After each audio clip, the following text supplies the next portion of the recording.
Hola a todos, gracias por sumarse a un nuevo video de Mundo Acuarelable. Hoy quiero llevarlos a través del proceso de pintar esta hermosa ave que es el Martín pescador rayado. Para esta ocasión estoy usando un papel Canson común de 300 gramos y voy a utilizar una limitada paleta de colores entre fríos y cálidos.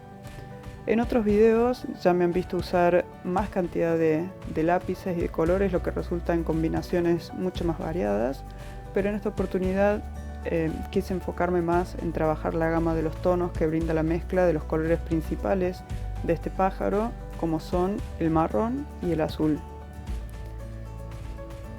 Lo primero que hago es pintar las áreas que serán un poco más oscuras, que por cierto, por oscuro no me estoy refiriendo a que vayan a estar en sombra, sino que son las áreas que van a tener más pigmento para que luego al momento de la activación el pincel húmedo arrastre el color hacia el blanco para lograr tonos más claros y en un degradé.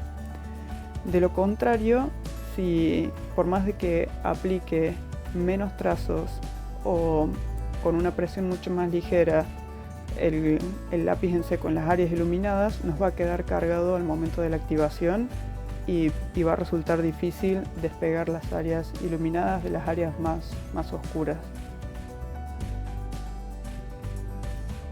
Una vez que ya tengo todo el dibujo con la base de lápiz seco, es momento de activar los colores, para lo cual voy a utilizar un pincel sintético de punta redonda entre el número 8 y el número 10.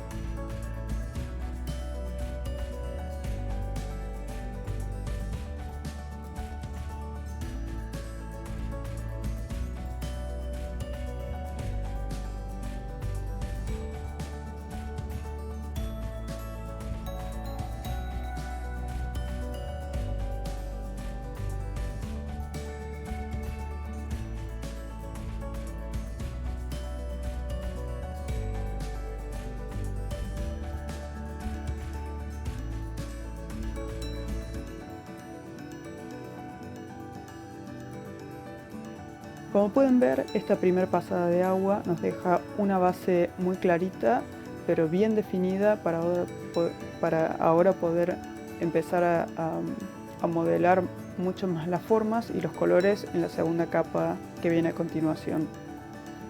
Recuerden que para aplicar la segunda capa con lápiz en seco, el papel también tiene que estar totalmente seco. De lo contrario, el pigmento se va a activar al momento que toque con el papel húmedo y luego no se va a poder disolver con el pincel. Dependiendo de la cantidad de agua que hayan usado, pueden dejarlo secar solo unos minutos o bien usar el secador de pelo para agilizar este proceso.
Lamentablemente mi mano izquierda quedó fuera de la cámara, pero si llegan a ver, las pinceladas que estoy dando ahora tienen una carga mucho mayor de color, son mucho más intensas y opacas que las anteriores. Esto es porque estoy tomando pintura directamente de la punta del lápiz con el pincel ligeramente húmedo para resaltar mucho más las zonas en las que quiero destacar, en las que quiero aplicar mucha más intensidad.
Para el tronco voy a realizar el mismo proceso que con el Martín pescador, con la única diferencia que para los tonos más oscuros voy a utilizar un pincel sintético chato o de punta cuadrada, ya que resulta mucho más práctico para hacer los surcos de la madera en sombra.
Y este es el resultado final de la pintura de hoy. Espero que hayan resultado el proceso y nos estamos viendo en el próximo video.